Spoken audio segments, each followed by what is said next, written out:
Hi, this is Shabna Jain.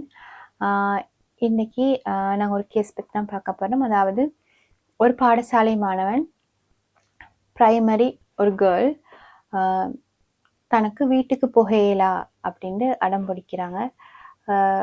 போகிறதே இல்லை, எவ்வளோ சொல்லியும் என்ன சொல்லியும் போகிறாங்கல்ல, ஸ்கூல் விட்டும் அப்படியே ஸ்கூல்லே இருக்கிறாங்க. ஸோ இது பிரச்சனையாக கேஸாக வந்து விசாரிக்கிற நேரம் என்ன தெரிய வருதுன்னு சொன்னால், அவங்களோட பேரண்ட் எப்பயுமே வீட்டில் சண்டை போடுற பேரண்ட்ஸாகவும், தேவையில்லாத வார்த்தை பிரயோகங்களை கொண்டு கதைக்கிறது, தேவையில்லாத பாவனைகள் வீட்டில் காணப்படுது. இப்படி நிறைய இஷ்யூஸ் அந்த வீட்டுக்குள்ள நடக்கிற சந்தர்ப்பங்கள் இருக்கு.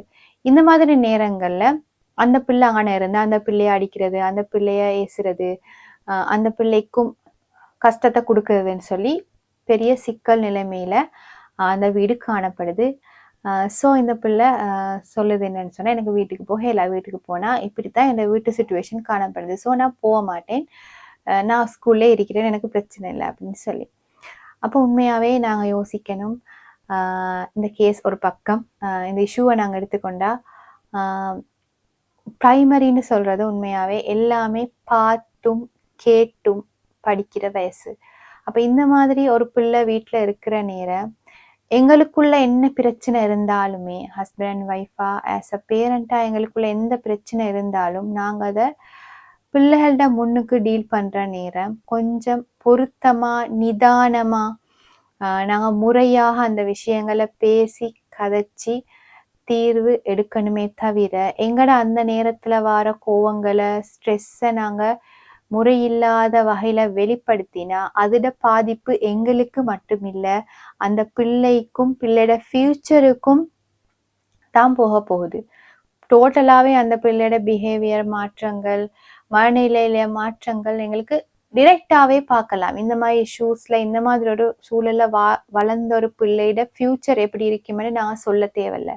ஏன்னா அந்த அளவுக்கு மனநிலை பாதிக்கப்பட்டு கஷ்டப்படுற ட்ரோமாவை அனுபவிக்கக்கூடிய பிள்ளைகளை உருவாக்குற வீடுகள் தான் இப்ப பெரும்பாலும் காணப்படுது. ஏன்னா பேரண்ட்ஸ் யோசிக்கிறது இல்லை, தனக்கு ஒரு சின்ன பிள்ளைக்குது, அந்த புள்ள பாவம், அந்த பிள்ளை இதெல்லாம் கேட்டு கொண்டிருக்குது, அந்த பிள்ளை இதெல்லாம் பார்த்து கொண்டிருக்குது, எந்த உணர்வும் இல்லாம தான் பேரண்ட்ஸ் பிஹேவ் பண்றாங்க.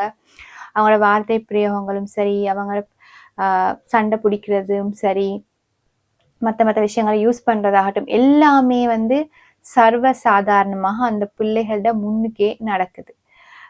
சின்ன பிள்ளை தானேன்னு தான் நாங்கள் நினைப்போம். ஆனால் உண்மையாகவே அந்த பிள்ளை எல்லாத்தையும் பார்த்து படிச்சு கொள்ற வயசுன்றதை நாங்கள் மறந்துடுறோம். பெரும்பாலும் நாங்கள் தேவையில்லா விஷயங்கள் பேசுறது, எங்களோட வயசுக்கு மீறிய கதைகள் பேசுறது எல்லாமே வந்து பிள்ளைகளோட முன்னுக்கு சர்வ சாதாரணமாக நாங்கள் செய்கிறோம். நான் நினச்சி கொண்டிருக்கிறேன் அந்த பிள்ளைக்கு அது விளங்காது, எங்களோட லாங்குவேஜ் விளங்காது தானே, சுற்றி சிக்கல் இல்லை, அது பிரச்சனை இல்லை அப்படின்னு தான் நான் நினைப்போம்.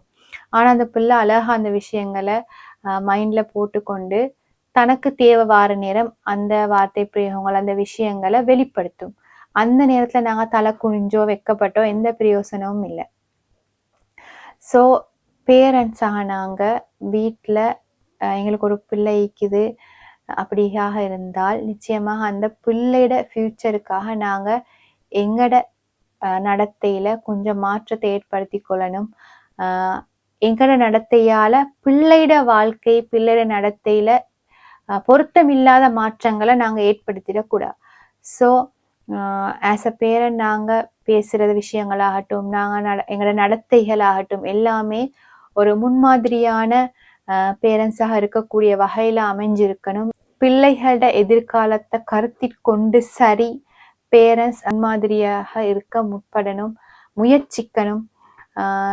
என்ன சொன்னால் பிள்ளைகள் பாவம், அவங்களோட ஃபியூச்சர் எங்களால் இல்லாமலாக கூடாது.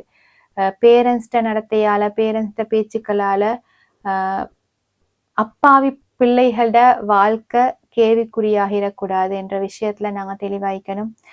ஸோ சின்ன பிள்ளை அப்படின்னு நினச்சி கொண்டு நாங்கள் எங்களோட செயற்பாடுகளை அந்த பிள்ளையோட முன்னுக்கு வச்சுக்கொள்ளாம எங்களோட முறையில்லாத வார்த்தை பிரயோகங்களையோ முறையில்லாத நடத்தையையோ சின்ன பிள்ளை தானே அப்படின்னு அந்த பிள்ளையோட முன்னுக்கு செஞ்சிடாம பேசிடாம கவனமாக அந்த பிள்ளையிட முன்னுக்கு ஒரு முன்மாதிரியான பேரண்ட்ஸா ஹீரோஸா நாங்க வாழ்ந்தமாக இருந்தால் அந்த பிள்ளையும் நாளைக்கு சமூகத்துல ஒரு நல்ல ஒரு பிரஜையாக வாழுமென்றதுல எந்த சந்தேகமும் இல்லை. ஸோ பிள்ளைகளோட மனநிலையை கருத்தில் கொண்டு எங்களோட செயற்பாடுகளை நாங்க சரியான முறையில அமைச்சு கொண்டா அது பொருத்தமாக இருக்கும். Thank you so much.